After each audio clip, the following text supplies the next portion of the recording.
William Costa's face changed completely, his confident smirk vanishing like morning mist. Now he understood why his brother, even as a powerful dragon envoy, had lost so badly. Zane wasn't just some lucky kid. He had real power that nobody had seen coming. Wait just a minute. You mentioned tiger-shaped grass? Do you actually know what this treasure is? Or maybe... were you one of those two mysterious brothers who've been sneaking around in Newland? Zane gripped the special plant tighter in his hand, its 9 tiger-shaped leaves glowing softly with power. His mind raced as pieces started falling into place like a puzzle solving itself. These guys had been harassing him about the Death Divine Tree and Newland space for days.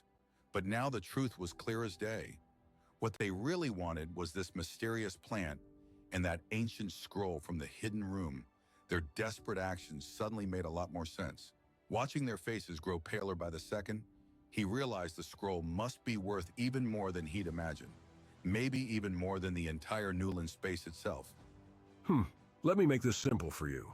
I used to be in charge of the last Dragon Envoy of Newland. I left something extremely valuable there. Of course, I'm going to come back and claim what's rightfully mine. Stop playing these childish games. I know you broke the seal and entered my hidden room. Hand over everything you found in there immediately.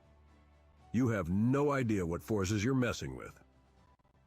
William Costa thrust out his hand imperiously, his fingers trembling slightly with barely contained greed. The crowd around them grew larger, people pushing and shoving to get a better view of the drama unfolding. Hand it over? Only a complete fool would give up treasures like these. Besides, even if these things used to belong to William Costa, Zane was the new Dragon Envoy of Newland now. By all rights and traditions, anything found within its boundaries belonged to him. Everything in Newland was his property now. From the smallest blade of grass to the greatest treasure, the very idea of giving it up made his blood boil. Ha! That's rich coming from you. I haven't even dealt with how you broke into my space like common thieves, and here you are making demands? The nerve of some people. Zane clutched the tiger-shaped grass closer, its leaves seeming to pulse with living energy. He had absolutely zero intention of handing over anything to these greedy vultures. Both sides went deadly quiet, the tension thick enough to cut with a knife. Even the watching crowd held their breath, sensing the coming storm. Some of the smarter spectators started backing away slowly. Most people in the crowd were sure that once the fighting started, Zane would be the one getting hurt. After all, he was just one young fighter against 2 established powers. Suddenly, a voice as cold as winter wind cut through the tension. It seemed to come from everywhere and nowhere at once. Well, well, young Zane, isn't it?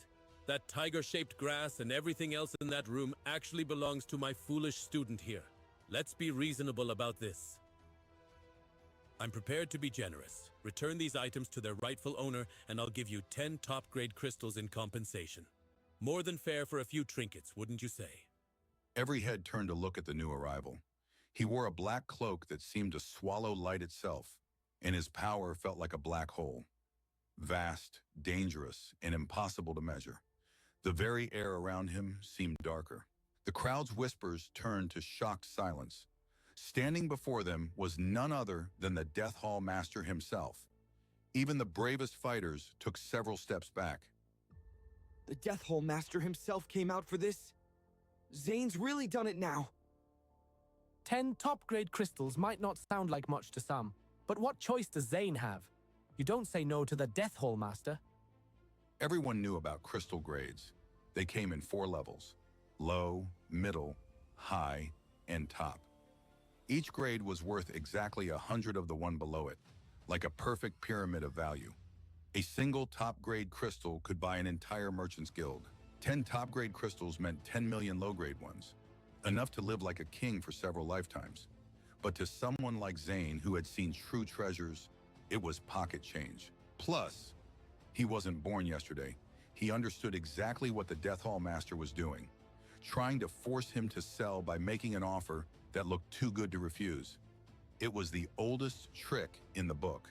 I'm truly honored by your generous offer, Death Hall Master, but this worthless weed couldn't possibly be worth 10 top-grade crystals. I feel terrible at taking advantage of your kindness. Tell you what, once I get it checked out, I'll probably just feed it to my dog. Save your money for something worthwhile. Of course, every word was pure deception. If someone as powerful as the Death Hall Master wanted this plant badly enough to come in person, it had to be worth more than most people could imagine. 10 top-grade crystals? You must think I'm the biggest fool in all 9 realms. This plant could probably buy your entire hall. The Death Hall Master's mouth twitched dangerously, and his eyes blazed with cold fire as he glared at Zane. Even though he couldn't attack in public without causing a massive scandal, his gaze kept getting hungrier and more intense, fixed on the tiger-shaped grass like a starving wolf eyeing its prey.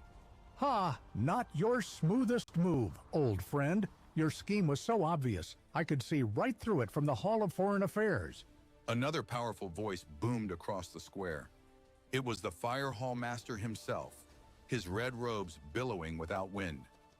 Next to him stood the equally impressive Wind Spirit Hall Master, both radiating enough power to make the air shimmer. 3 Hall Masters in one place? This hasn't happened since the Great War 20 years ago. All this fuss over Zane. What kind of treasure did this kid really find? Fire Hall Master, nobody asked for your interference. This situation is complicated enough without you stirring things up. Oh, I bet you don't want me here. You're too busy trying to swindle that tiger-shaped grass from the boy. The Fire Hall Master's grin was sharp as a blade as he turned to look at the precious plant in Zane's hand. His eyes glowed with recognition and barely concealed excitement. Zane, would you mind if this old man took a quick look at that grass? I promise to return it immediately. Zane hesitated for a moment but handed it over carefully. With 3 Hall Masters present and hundreds of witnesses, even the Fire Hall Master wouldn't dare try anything underhanded. As soon as the plant touched his hand, the Fire Hall Master's eyes lit up like twin suns. He examined it with his power, sending waves of gentle energy through the mysterious grass. Suddenly, his whole body started trembling with excitement. His face split into a huge grin before he threw back his head and roared with laughter. You should be ashamed of yourself, Death Hall Master, trying to cheat a young man like this. Your reputation will never recover from this. This tiger-shaped grass is worth at least 50,000 top-grade crystals, and you tried to buy it for 10? Even bandits have more honor. The crowd erupted in chaos, people shouting and pointing, some even fainting from shock at the astronomical sum mentioned. 50,000 top-grade crystals? That's enough to buy half a kingdom. Zane's set for 1,000 lifetimes. No wonder everyone's after him. The Death Hall Master's face turned from red to purple to almost black with rage. He actually jumped into the air, sputtering with fury. Nonsense! Complete nonsense! The boy said it himself! It's just a common weed. Nothing more. Since when does a worthless weed cost 50,000 top-grade crystals? This is madness. The Death Hall Master was so angry his teeth were chattering and his hands were shaking. His dignity was completely shattered. A weed, you say? Perfect. Zane, I'll buy your worthless weedar right now for 50,000 crystals, cash in hand. The Fire Hall Master was deliberately being as generous and loud as possible, knowing it would infuriate his rival. The Death Hall Master looked ready to explode at the thought of someone else buying what he considered rightfully his. With a quick glance, the Death Hall Master signaled to William Costa. The meaning was clear.